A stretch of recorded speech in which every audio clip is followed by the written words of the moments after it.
Here are my 2 points. 1, if you're buying. And number 2, if you're selling. If you're not quite sure where to start. Thank you for doing a good job as always, and your analysis is spot on. Talk to Dan Gemus and his team. Find them at dangemus.com. And now, filling in for Dan Gemus, your host, Joyce Blackmere.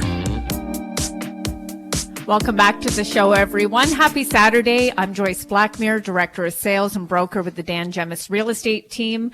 I am filling in for Dan today, and I have Aaron Blackmere, sales rep with the team, with me in studio. Hello, hello. Hello. How are you? Wonderful. Thanks for joining me.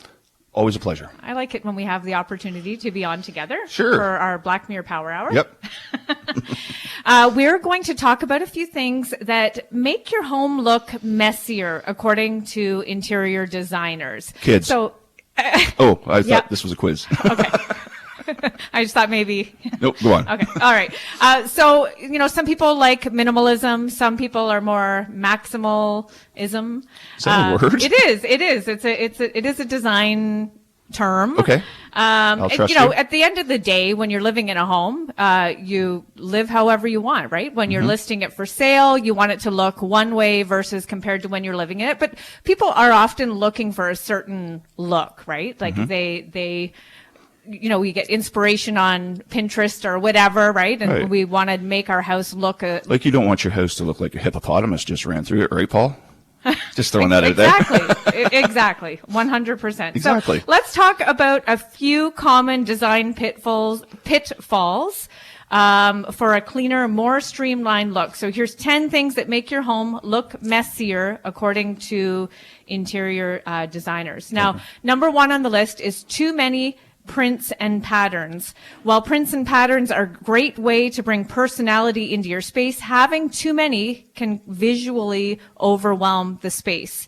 To prevent this, aim to reduce the number of prints and choose cohesive patterns that harmonize, says Lauren Lerner, CEO and founder of Living with Lolo. I don't know what that is, but she said it. So when you say prints, is that like animal prints? Like, I don't know what you mean. Like, no, like, when you have like designs on like your blankets. Oh, okay. So not like zebra print or leopard print your wallpaper. Gotcha. Okay. That kind of thing. Right. Different, integrate solid colors with textures to offset prints. So there's your solution to that. I don't know what I was thinking. I don't know either. Not paw prints. No, that's not where I was either. That's not where I was either. And next. Leaving wires and cords on display. Oh, okay. Yeah. This one gives me anxiety. I had no idea. No? While it can sometimes be hard to avoid, leaving cards and bulky power strips on display can throw off the final look of a design. Lauren Tribbett, principal and founder of Outline Interior, says the best way to avoid this is to plan ahead.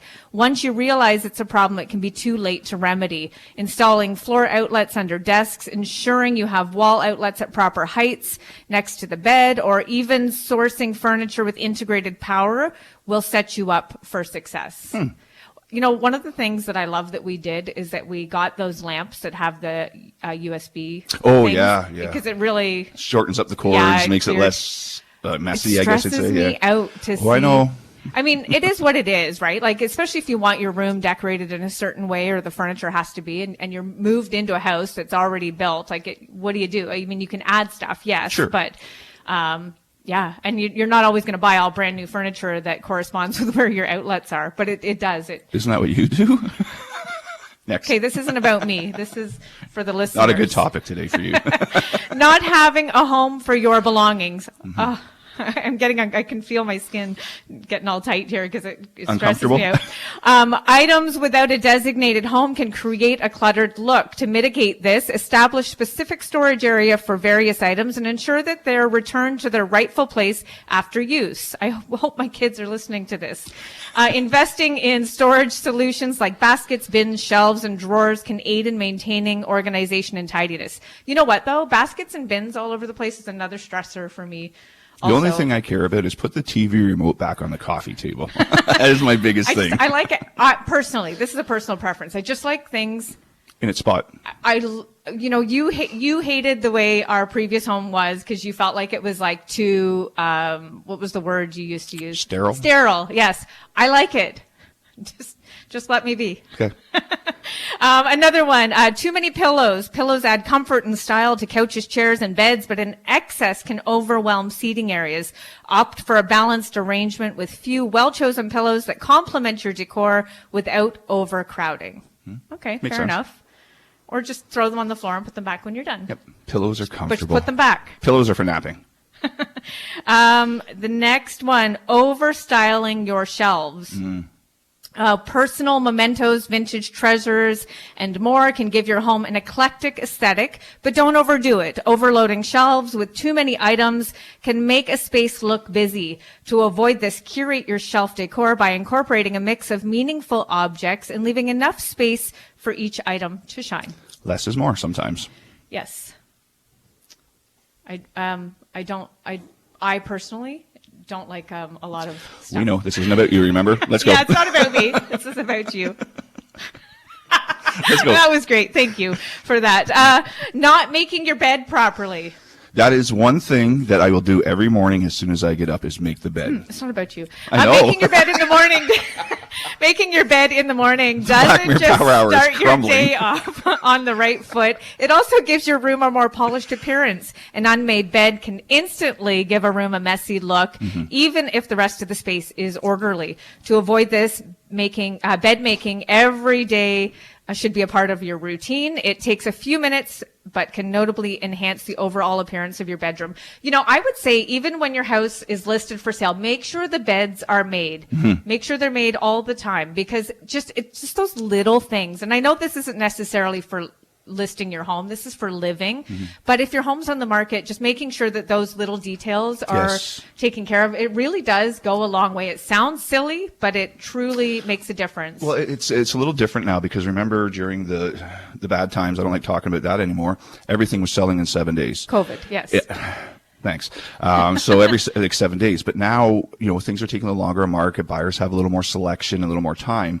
So if you're asking, I don't know, $700,000 or $800,000, make it look like $700,000 or $800,000. And simple things like making your bed, putting the dishes just in the dishwasher, even out off the counter, things like that go a very, very, very long way. Yeah, absolutely. I just had to specify COVID because the bad times between a married couple. Fair enough. Yes. We don't want people to make assumptions here. No, sorry. Okay, next on the list, busy entryways. Your entryway can set the tone for the entire home, so it's best to take a less is more approach to this space. Streamline your entryway by incorporating functional storage solutions like hooks, baskets, and benches to keep belongings tidy and accessible. Crowded countertops. This is a biggie. It's easy to leave your most used appliances and pantry staples out on your counter for easy access, but this can make your kitchen look messy and eliminate space for meal prep. To avoid this, think about which appliances you truly need on the countertop and which can be stored in an accessible way. There's like these really cool, I've been seeing it on like my Facebook reels. They're like garage door things that open up, and it looks like it's just a backsplash, but it opens up, and it's like a bread garage back there. It's like bread, it runs everything. The whole span of your counter. It's incredible. It was pretty. And I've seen so those too. Smart. I love it. Very tidy look as well. Yeah. Too much wall art is next. It's a great way to make a space feel comfortable, but don't be afraid to leave some blank space here and there. Another tip I can throw quickly in there is before we got into real estate many, many, many moons ago, we had I had all my Red Wing memorabilia, autographed jerseys and pucks and stuff like that.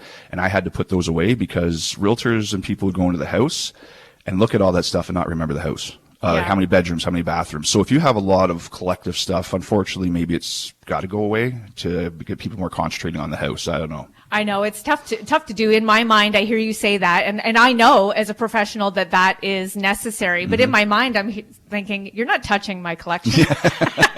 Leave my pictures alone. Exactly. Last on the list is excessive furniture. Consider the size and layout of the room you're styling before filling it with furniture. Overcrowding a room with the excess furniture can make it feel cramped and chaotic. Your Edit your pieces to essential ones that serve a purpose and allow for easy movement throughout the space. Yeah, you definitely want to have the flow through a room. Like if you have to turn sideways to get between like a couch and a coffee table or something like that, it feels like it's cramped. It feels like it's a smaller house. Yeah. When it may not be. It just might be the oversized furniture. So you definitely, what's that old saying? You get one chance to make your first impression. So definitely make it count. Yeah, that is a great tip, because if your house is listed for sale on the market and you have buyers coming through, even like you say, even if there is lots of space there, they're going to remember having to turn to get through a certain area or They whatnot. want flow and space. Yeah. Just put Declutter. everything away. Start packing. If you're planning to move, just start packing and declutter, because you're going to need to anyways. So be optimistic and start filling those boxes up and leave it down to the essentials. Still a great market, and it's going to pick up. Yeah, absolutely. Okay, we're going to take another quick break. When we come back, we have Ron Bondi, mortgage agent from the Super Mortgage team at Dominion Lending, joining us with a mortgage tip. And a little bit later on in the show, we're giving away a gift card for the Richmond Popcorn Company. So stay tuned for that as well. There's lots more to come right here on the Dan Gemus Real Estate Show.